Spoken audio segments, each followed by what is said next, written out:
छोटा परिवार सुखी परिवार। हाँ वो तो है।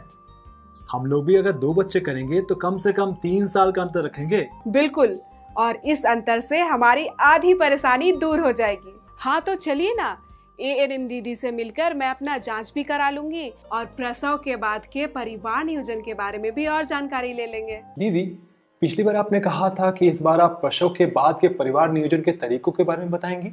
हाँ, बिल्कुल बताऊंगी।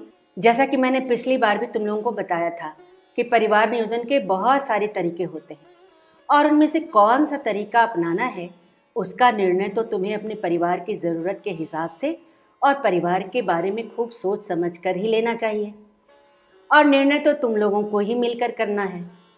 मैं तो तुम्हें प्रसव के बाद के परिवार नियोजन के सभी तरीकों के बारे में बता देती हूँ। परिवार नियोजन के बहुत से तरीके हैं और उनमें से एक तरीका है कॉपर्टी।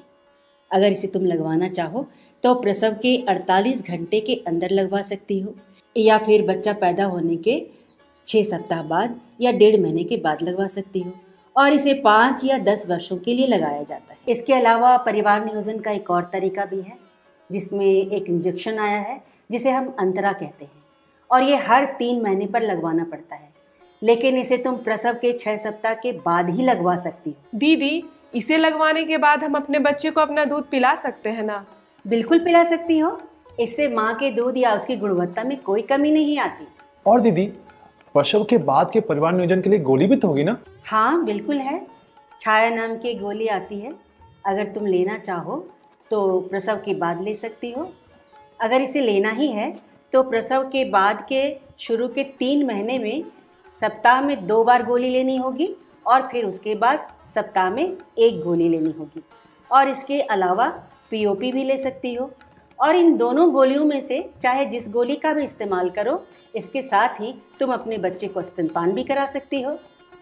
अच्छा दीदी, हमें तो ये पता है कि बच्चा पैदा होने के कुछ महीने तक कोई महिला गर्भवती नहीं होती, तो फिर हमें परिवार नियोजन का तरीका क्यों अपनाना? ये बहुत गलत धारणा है गीता। बच्चा पैदा होने के बाद अगर कोई परिवार नियोजन का कोई भी तरीका नहीं अपनाता है तो दोबारा माँ बनने की संभावना हो सकती है। और सोचो, इतनी जल्दी कोई दोबारा माँ बनेगी तो उसके शरीर को नुकसान ही तो पहुँचेगा। इसके अलावा तुम लोग कॉन्डोम तो जानते ही हो, और जब तुम दोनों को लगे कि तुम्हारा परिवार अब पूरा हो चुका है तो तुम दोनों में से कोई भी नसबंदी करवा सकते हो। लेकिन हाँ, ये याद रखना कि नसबंदी परिवार नियोजन का एक स्थायी तरीका है, और इसे तुम प्रसव के बाद भी करवा सकती हो। दीदी, ये छाया, अंतरा या पीओपी हमें मिलेगी कहाँ? इसे तुम किसी भी सरकारी अस्पताल या निजी प्राइवेट अस्पताल से ले सकते हो।